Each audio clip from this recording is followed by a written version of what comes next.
and welcome back to Tuesdays with Tuesday. I'm Tuesday, and I write fantasy fiction under the name Mary E. Twomey. I write cozy mysteries under the name Molly Maple. That's what I'm writing right now, is another cozy mystery. And I write contemporary romance under the name Tuesday Embers. Today we are back in Taste. We will be reading chapter 32. If you want to read ahead, you can get the ebook for free if you want. It's free right now, as of the recording of this video. So you can get that for free wherever you get your ebooks and read ahead, or you can read along with me if you prefer that way. Or you can just let me read it to you, and that works too. So get cozy. Here we go. 32. Not a couple. 20 almost stiffs later, Marianne could barely form sentences, and I needed help climbing the stairs. Though I'd done 15 reaps and she'd made it through only 5. My job up until this had been quite physical, and I was in good shape. I could run a 5K without keeling over or complaining. I was trim, but I could still body slam a hefty inmate if they got out of control. I was a big fan of using their weight against them. Still, this death-culling thing was no joke. I had a little energy left long after Marianne begged Danny for a break, so I racked up the additional souls while she rested in her wheelchair, looking every bit as despondent as I had when I'd been confined to mine. "I really don't know how you're doing this," Danny commented to me with what could only be described as admiration. I didn't think it was possible for one omen to do that many reapings in a day. I mean, Marianne needs to do 8 in a day, and she's shot by the end of it if we make it that far, which we usually don't. How have you done 15 and you're still upright? Beginner's luck, I guessed. I felt queasy and tired, and when 7 o'clock hit, I wanted to go home. Danny carried Marianne through the parking lot to my car, but I categorically refused when Vaughn uncomfortably offered up the same car-side service. My words came out labored, like I was on my way to Tipsy. "I'm fine, just a little tired. And for the record, you will never, ever carry me to my car. Thanks for the offer, though." Did anyone ever tell you you're an utter joy when you're beat? Only every day. Quit distracting me with all your yammering. Trying to make it to the car. My chest was heaving, and my feet were heavy as bricks. My stomach churned like I'd eaten something past its expiration date. The car looked like it was a million miles away, so when Vaughn offered me his elbow to hold, I took it as a last resort, leaning heavily on him as my clumsy feet stumbled drunkenly toward Terrence the Taurus. Vaughn opened the door to the back seat and let out Mason, who was more than happy to see us after Ezra had dropped him off. He wagged his tail and nuzzled my leg, circling me like a sweet puppy should. Vaughn lowered me into the back like I was a fragile old woman, and in that moment, I felt exactly that. The ride home was spent with Danny grilling Vaughn on the different things he could have done to take a little of the death residue off me for tomorrow's shift. Mason laid his head in my lap, gazing up at me with slate wolf eyes that told me he was bummed to have missed out on the action. "How are you holding up, October?" Danny called back to me. "I'm fine," I lied. My eyes were shut as my head leaned on the back of the seat. Vaughn was a respectable distance from me on my other side, sucking the honey out of a second bottle, and alternating with a drag from a blood bag Ezra had stashed in a small cooler for him. I appreciated the non-intrusive way he occasionally reached over to rub my forearm. With Mason lying partially in my lap, it was a double shot of the good stuff. My heart rate started to inch toward normal again, and the agony in my stomach slowly faded to a tolerable level. "It won't be this hard every day. You'll get the hang of it. Now that there are 2 of you, we can start building up a stockpile of souls, so everyone down in Tearaway can start getting a little stronger. After a few months, you won't have to take so many souls." Danny gripped the steering wheel, uncomfortable at the next words that tumbled out of his mouth. "I'm real proud of you, kid. I mean it. I've never even heard of an omen taking in that many souls in a single day. It was kind of incredible to watch." I ducked my head to hide from the sincerity. Thanks, Danny. Now that I've got the hang of it, I'm sure I'll be able to do more tomorrow. My phone rang from inside my purse, and it dawned on me that I'd not have my phone on me all day since I'd locked my bag in the car.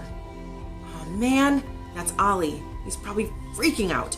Can you hand me my purse, Marianne? Sure. She handed the purple messenger bag to me with unsteady fingers. Everything all right? My fingers were clumsy, but I managed to locate the phone before the last ring. Ollie, I'm almost home. I heard loud music and a crowd in the background as Ollie shouted into the phone. Did you do this? He asked too loudly for me to hold the receiver to my ear. Do what? Invite the whole crew over? I didn't know you were planning a surprise party. You're the best sister a guy could ask for. I groaned inwardly. No, that's all Gabby. I guess technically she's the best sister ever, so, think twice about hooking up with her tonight. I thought back to Ollie's last visit and their subsequent heartbreak after much dramatic back and forth. Gabby was good to him, but Ollie was a Reese. We had trust issues and an aversion to being known. Can of worms, my friend, can of worms. I can't hear you, he lied. Do not let Gabby spend the night.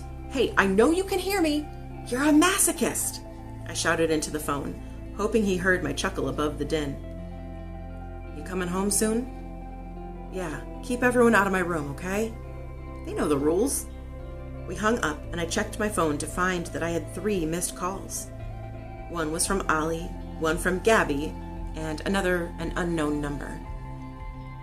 I checked my voicemail and heard Ezra's British lilt lending itself to my ear.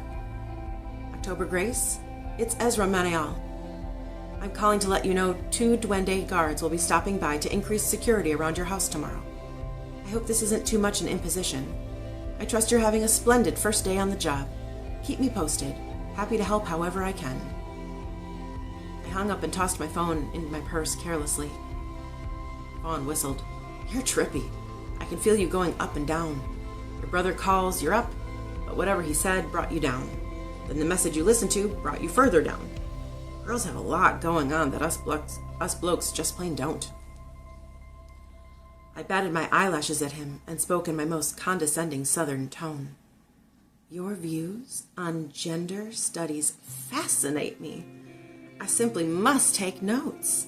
Tell me, how do you feel about the color pink? On you, anything would look just fine, he winked at me. Yesterday I might have debated between blanching and blushing. Tonight, after the long day I'd endured seeing people on the brink of death, Vaughn was great comic relief. I was tired, so my southern lilt started peeking out more from the Midwestern accent Allie, Ollie, and I always tried to keep firmly locked in place. Oh, you like dressing me up in all sorts of colors. I'll have to get you a pink shirt to match mine. Then no one will be able to tell us apart. Vaughn was unfazed by the threat, smiling that I'd finally cottoned on to his offbeat brand of humor.